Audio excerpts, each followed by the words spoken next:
So, good morning. Here I am sitting here. My hair is really sticking up today, huh? It's funny. I'm sitting here, I'm thinking about how messy it looks, and this is what I could do with it. It's like, this is it. This is all I can do with it.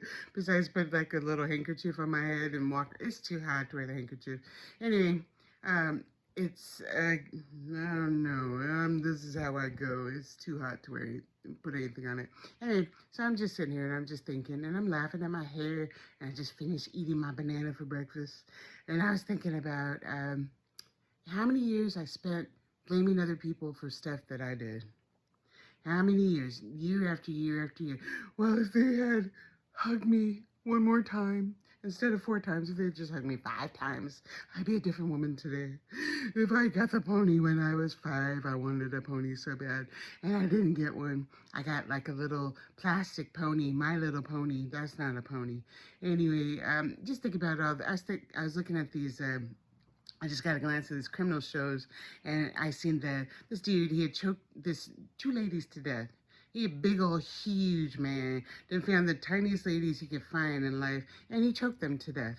And they're trying to, the lawyers on the other side. He's the prosecuting lawyer, defense lawyer. They're defending him, and the prosecuting lawyers, remarking on this guy is huge, he's strong, they're putting all the points about him. Not only that, he admitted to killing the ladies, and he was thrilled to let everybody know how he did it. And, point by point, step by step, he's graphically describing what he did, the expression on their face.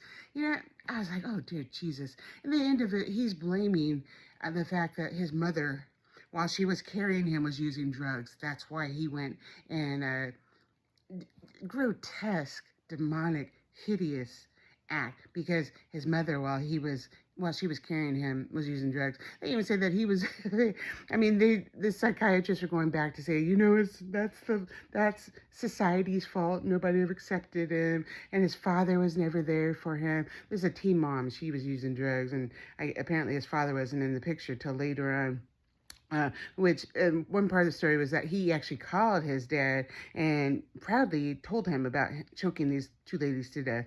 Anyway, I was like, wow, isn't that, that, I get it, like that, like, oh, this guy's demonic, and that what he's doing is wrong. He's trying to blame everybody else for his nasty actions.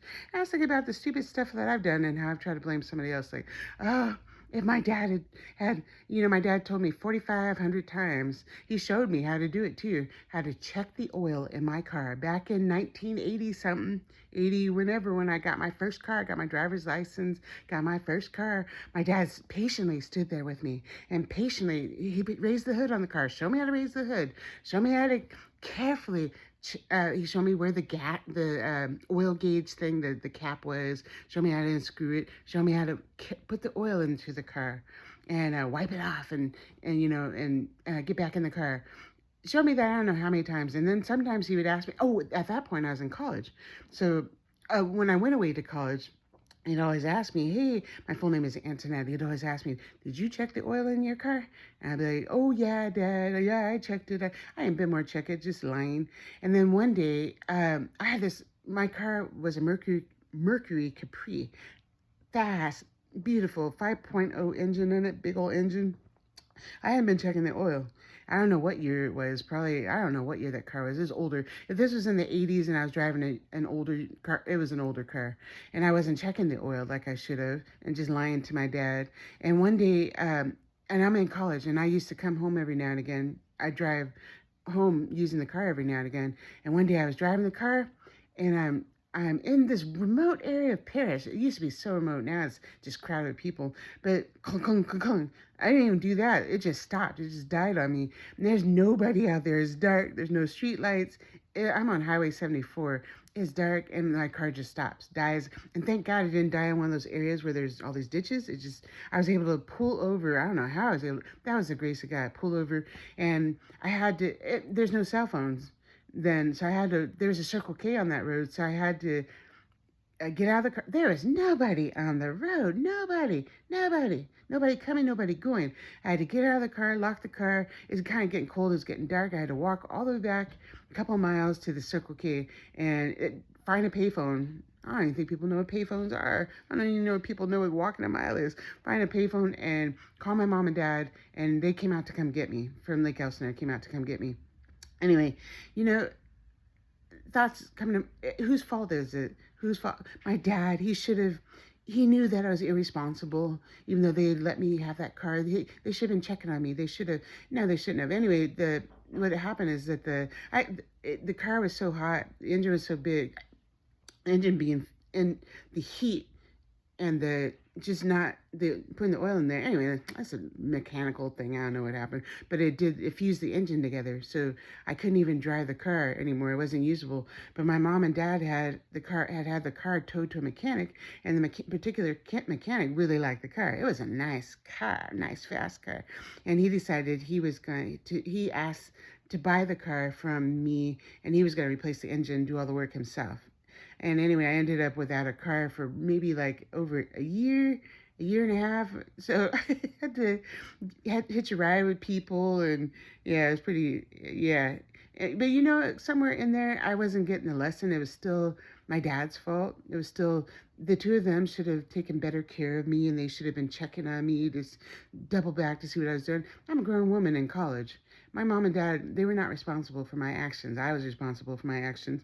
And my dad asked me if I checked my oil in the car, I should stop lying to him, and told him, no, Dad, I didn't check it, but I better go check it now. I mean, because when I was talking to my dad, and he's asking me about the oil, we're at my mom and dad's house. So I could have easily gone to the garage or gone to and checked the oil. So anyway, I was thinking about how much the blame game and how many times people try to put it off on somebody else. What they did, heinous, horrendous, stupid stuff, a lot of stupid stuff. You know, like you looking you eating your french fries and driving, and your french fries fall on the floor, and you, instead of looking up and doing what you're supposed to be doing, you all up in the floor trying to find your french fries, and you get in a car accident and be trying to blame it. You trying to blame everybody else for you hunting for french fries while you looking on all up in the floor, all in the mat, in the carpet, looking for your french fries. You're supposed to be driving, get in an accident. Anyway, that's funny, but it ain't funny. It's stupid. One of the first things we have to do with ourselves, with our grown-up selves, when you grow up, when you decide you're going to be a grown folks and put your grown girl panties on, then you're going to decide to take responsibility for your own actions. Anyway, y'all have a good day.